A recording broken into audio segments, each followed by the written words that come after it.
예, 신율의 뉴스 정면 승부 3부 시작하겠습니다. 오늘 3부 정면 인터뷰인데요. 오늘 정면 인터뷰에서 만나볼 분은 개혁신당 선거대책위원회 상임선대위원장이시죠. 천하람 의원입니다. 지금 전화 연결돼 있습니다. 의원님 안녕하세요. 네, 안녕하세요. 개혁신당의 천하람입니다. 지금 어디 계세요? 네, 저희가 조금 있다가 바로 그 코엑스에서요, 집중 유세가 있어서 지금 코엑스 근처의 차 안에서 전화 연결하고 있습니다. 아니, 근데 오늘부터 뭐 무방 유세를 하신다며요? 예, 후보가 아무래도 이제 젊은 패기로 또 끝까지 진정성 있게 최선을 다하겠다 이런 이제 취지여가지고요. 계속해서 좀 저희 열심히 유세할 생각입니다. 아, 진짜 잠을 안 자요? 일주일 동안? 뭐 완전히 안 잘 수 있겠습니까? 뭐 이동하는 중에 또 그거 조금씩은 자고 뭐 아니 그렇지 않을까 그럼요. 싶습니다. 그거 자야죠. 일주일 동안 안 자면 그거 큰일 나요, 그거는. 예. 네, 제가 봐도 그럴 것 같습니다. 예. 그 민심은 어떻다고 판단하세요?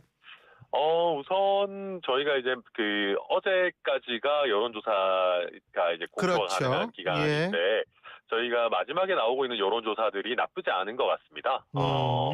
뭐 이게 또 수치를 말씀드리면 이게 쭉 다 말씀을 드려야 돼서 그렇긴 하지만 그 뭐 김문수 후보와의 양자 대결에서의 경쟁력도 그렇고 삼자 대결 구도에서의 또 단순 지지율도 그렇고 전반적으로 좋은 흐름 보여주고 있어가지고 결국 이제 많은 그 국민들께서 이재명 후보를 잡을 수 있는 유일한 희망이 이준석 후보다라는 거를 이제 많이들 좀 공감해주고 계신 것 아닌가 저희 그렇게 평가합니다. 예. 아마 지금 말씀하신 여론조사는 서울경제신문이 한국갤럽에 의뢰해서 5월 26일, 27일 전국 18세 이상 1,003명을 대상으로 실시한 대선 전 마지막 여론조사고요. 전화 면접 조사입니다. 자세한 내용은 중앙선거 여론조사심의위원회 홈페이지를 참조하시면 되시는 여론조사인 것 같은데 그런데 말이에요. 네. 어제 3차 TV 토론에서 이준석 후보의 발언 이게 상당히 지금 논란이 되고 있지 않습니까? 문제가 되고 있는데 도마에 올랐는데 어떻게 평가하십니까? 네. 우선 그 이준석 후보의 취지 자체는 아마 민주당과 민주노동당이 가지고 있는 뭐 위선이라든지 이중잣대 이런 것을 지적하려고 했던 거라고 저도 알고 있습니다. 그런데 어떤 취지나 이유 여하에 불문하고 또 많은 국민들께서 이준석 후보의 표현에 대해 가지고 또 불쾌감을 느끼시고 또 당혹감을 느끼시는 부분들 저희도 충분히 인지하고 있습니다. 그래서 이런 부분은 저희가 진정성 있게 사과의 말씀을 드려야 된다라고 저도 생각하고 있고 저뿐만 아니라 실제로 오늘 바로 이준석 후보가 또 그 불쾌감을 느끼셨을 많은 국민들께 깊은 사과의 말씀을 드린다라고 사과도 드린 바 있고 저희도 뭐 같은 마음입니다. 개혁신당 당원들의 동요는 없습니까? 뭐 그 언론에 보도된 것처럼 뭐 소수의 당원분들께서 조금 이제 당혹감을 표시하신 분들은 계시긴 했는데요. 정정 보도나 이런 팔로워 보도들도 나왔습니다만은 실제 이탈하는 당원은 매우 소수고 오히려 어제 오늘도 계속해서 당원들의 유입이 이어지고 있기 때문에 뭐 그렇게 당원들이 동요하고 있는 상황은 아니다 그렇게 저희 파악하고 있습니다. 이 해당 사안이 대선에 미칠 영향은 없다고 보십니까? 글쎄요. 이게 저희도 사실 저희가 그 여론조사 공표 금지 기간 동안에도 저희 내부 자체 여론조사는 계속해서 실시할 생각입니다. 그래서 어느 정도 영향이 있을지 저희가 좀 예의주시하고 있고요. 저희가 또 이제 사과의 말씀을 드리는 것과 동시에 어쨌든 이 어떤 문제되는 발언과 관련한 또 타 후보들의 대응이 적정했느냐에 대한 부분들에 대한 논쟁도 계속 이어지고 있어서 어떤 형태로 표심이 움직일지는 저희도 조금 살펴봐야 될 것 같습니다. 알겠습니다. 그 일각에서는 이준석 후보의 어떤 여성 인권, 페미니즘 이슈 같은 것에 대한 이준석 후보의 입장 때문에 이 논란이 더욱 좀 더 부각이 되고 아킬레스건이 이게 좀 부각된 거 아니냐 이런 얘기가 있는데 어떻게 보세요? 저는 그것은 조금은 화폐 해석이 아닌가 싶습니다. 왜냐하면 이 논란이 이제 생긴 기본 원인 자체가 이제 이준석 후보가 기존에 본인에게 어떤 그런 프레임이 과도하게 씌워지는 것 아니냐라고 권영국 후보와 설전을 벌이면서 여성 혐오라고 할 수 있는 갈라치기라고 할 수 있는 얘기를 사례를 들어달라라고 했는데 사실 권영국 후보가 거기에 대해서 제대로 사례를 들거나 하지 못했거든요. 그 이후에 이제 이준석 후보가 오히려 이제 그 민주당이나 민주노동당 같은 경우에 자기들 편이라고 여겨지는 인물들에 대해서는 너무 또 이중잣대, 너무 또 완화된 잣대를 드는 것 아니냐라고 해서 이제 본인이 원작자로서의 발언이 아니라 사실은 발언을 소개하는 형태로 얘기를 한 거기 때문에 저는 그거는 조금 확장 해석이 아닌가 싶긴 하고요. 다만 제가 앞서서도 말씀드렸듯이 손가락으로 달을 가리킨 건 맞는데 너무 손가락으로 달을 좀 세게 가리켰던 건 아닌가. 그런 면에서 좀 국민들께서 불편할 지점들이 분명히 있었다라는 거는 저도 공감합니다. 자, 그리고 이제 또 하나 중요한 것은 이 단일화 문제인데요. 그죠? 네. 네. 단일화 이거 이제 완전히 이건 물 건너간 거라고 봐도 됩니까? 네, 그렇습니다. 왜냐하면 내일 아침부터 이제 바로 사전 투표가 시작되지 않겠습니까? 예. 그래서 저희가 지금 와서 단일화를 할 생각은 전혀 없고요. 특히 이준석 후보의 지지율이나 또 특히 아까 말씀해 주셨던 서두에 말씀해 주셨던 여론조사에서 양자 대결 구도에서 김문수 후보보다 오히려 이준석 후보의 경쟁력이 더 있다라고 드러났기 때문에 저희는 막판까지 이준석 후보로 표를 몰아주셔야 어떤 의미에서는 표심에 의한 국민에 의한 단일화로 이준석 후보를 밀어주셔야 이제 이준석 그 후보가 이재명 후보를 잡는 어떤 그런 이변이 가능하지 정치공학적인 인위적인 단일화로는 불가능하다 그런 입장을 계속해서 견지하고 있습니다. 국민의힘 쪽에서 계속 전화 안 옵니까? 사실 그렇게까지 뭐 많은 연락이 오거나 하시진 않는 것 같고요. 김용태 비대위원장께서 어제죠. 이제 개혁신당이 단일화를 하지 않는다라는 입장도 존중한다. 3자 구도에서 승리하겠다라는 입장을 이미 밝히셨기 때문에 국민의힘 내부에서도 일정 부분은 정리되어 가는 분위기 아닌가 저희 그렇게 파악하고 있습니다. 저희 방송에서 나오는 패널 분 중 한 분이 네. 이게 그 이준석 후보 주변에 단일화를 해야 한다는 생각하는 사람도 있다고 하더라. 근데 이제 이준석 후보가 단자도 꺼내지 말라고 그랬다. 뭐 이런 얘기를 했는데 좀 네. 단일화를 해야 된다라는 얘기가 있었습니까? 우선 이준석 후보 입장부터 이준석 예. 후보는 단자도 꺼내지 마라 수준이 아니고 디귿자도 꺼내지 마라 수준이고요.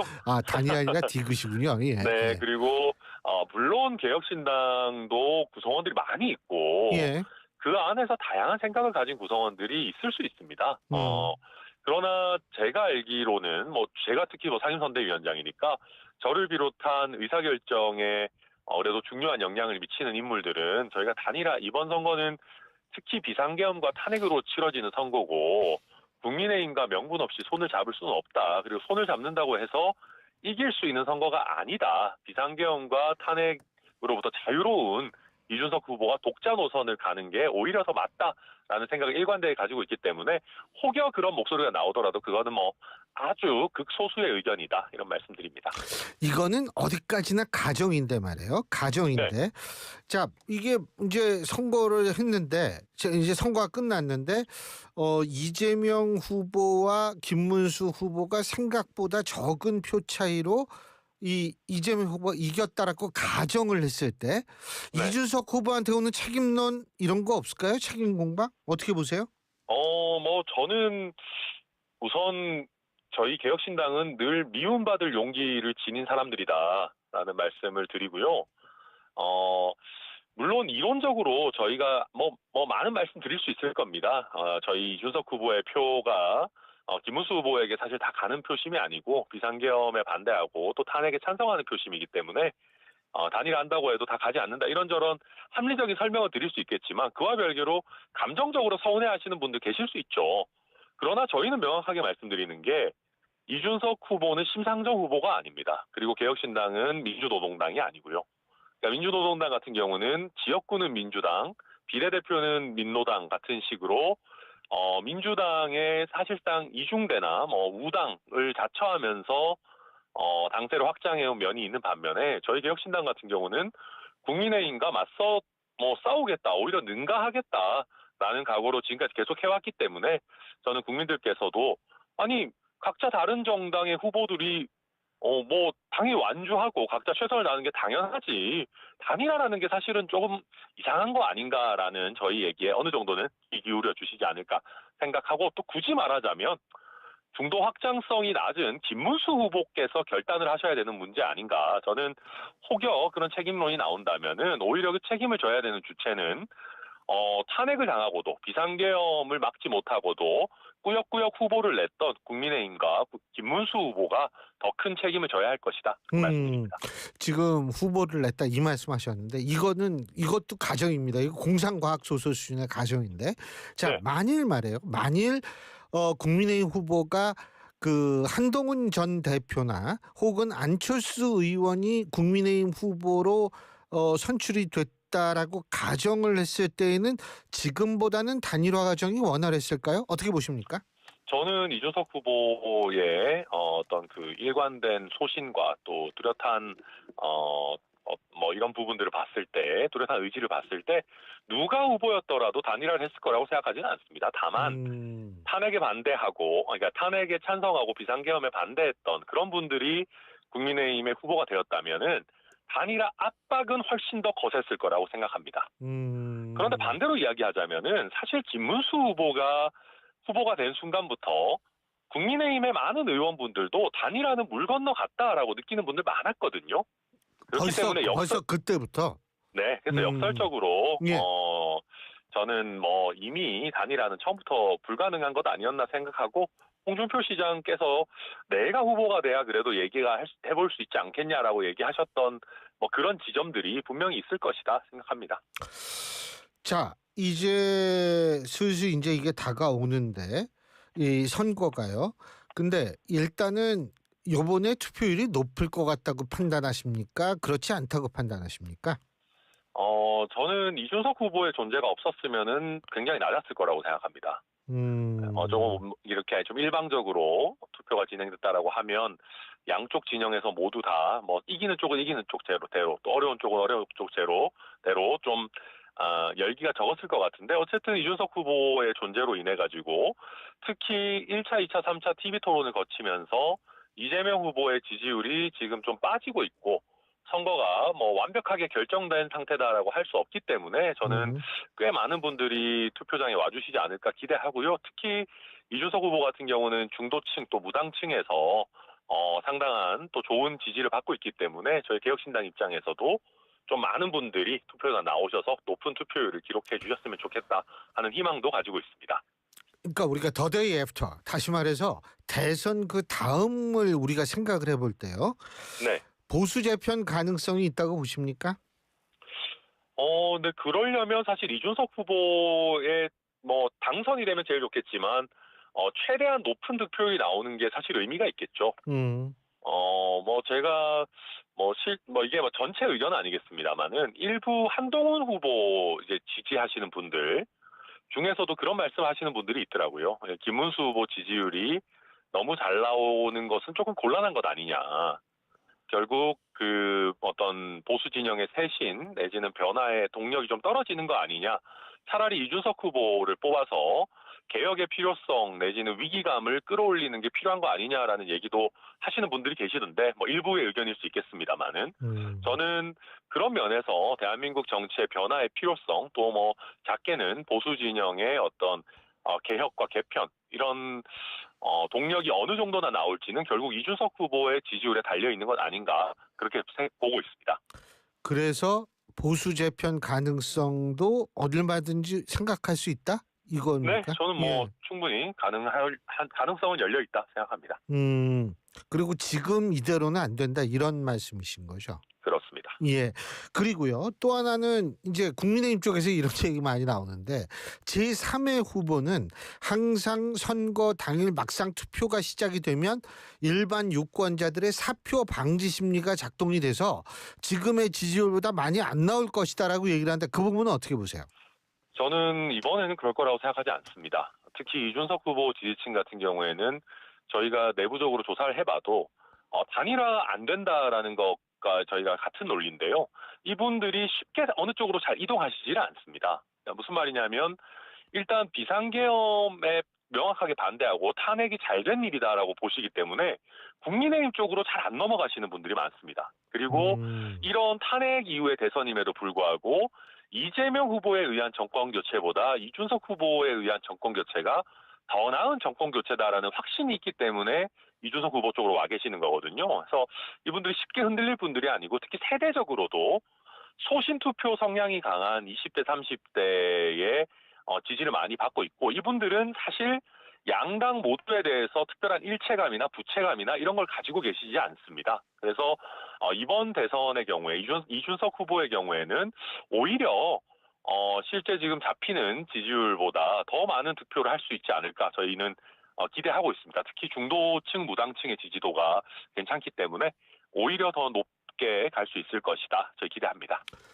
중도 무당층, 지금 이준석 후보를 지지하는 계층 중에서는 대략 일반적으로 생각할 때 아까 말씀하셨던 탄핵에 찬성하고 계엄에 적극적으로 반대한 보수 유권자들, 그리고 일부는 이재명 후보니까 비명 혹은 반명 민주당 성향의 유권자들, 그리고 중도 뭐 이런 분들, 크게 세 네. 부류라고 얘기를 하는데 각각 어디가 제일 많다고 보세요?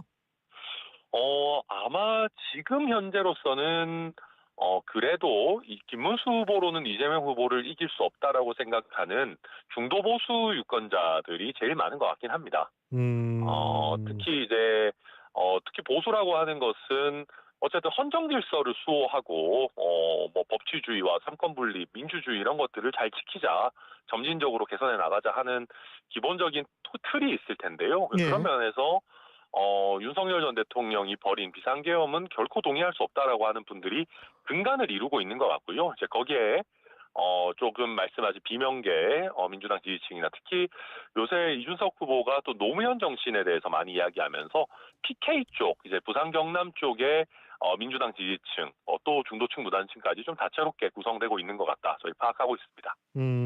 그렇군요. 자, 이제 내일이면은 사전 투표가 시작이 되는데 사전 투표율이 높으면 뭐 좀 유리하고 뭐 낮으면 불리하고 혹은 반대로 높으면 유리하고 낮으면 불리하고 이런 거 있다라고 보십니까? 네, 뭐 사전 투표율이 높다라고 했을 때는 어쨌든 세대적으로 또 젊은 세대의 투표율이 높을 것이고요. 만약에 40대, 50대의 투표율이 또 올라간다라고 하면은 뭐 저희의 유불리와 별개로 어쨌든 더불어민주당에게 조금 더 유리한 상황이 올 수 있을 거다라고 생각합니다. 특히 뭐 근데 그와 별개로 약간 60대, 70대 이상의 득표율이 높아진다라고 하면은 그건 또 국민의 입장에서도 나름대로 부정선거론의 어떤 뭐 마이너스라고 할까요? 이런 부분을 조금 극복했다라고 볼 수도 있어서 사전 투표율은 아주 중요한 지표일 것이다. 저희 개혁신당 입장에서는 사실은 좀 높으면 높을수록 좋고 특히 20대, 30대 득표율이 높을수록 저희로서는 좀 굉장히 고무적인 결과가 아니겠는가 그렇게 생각합니다. 예, 잘 알겠습니다. 오늘 말씀 여기까지 듣죠. 고맙습니다. 네, 감사합니다. 예, 지금까지 개혁신당 선대위 상임선대위원장 천하람 의원이었습니다.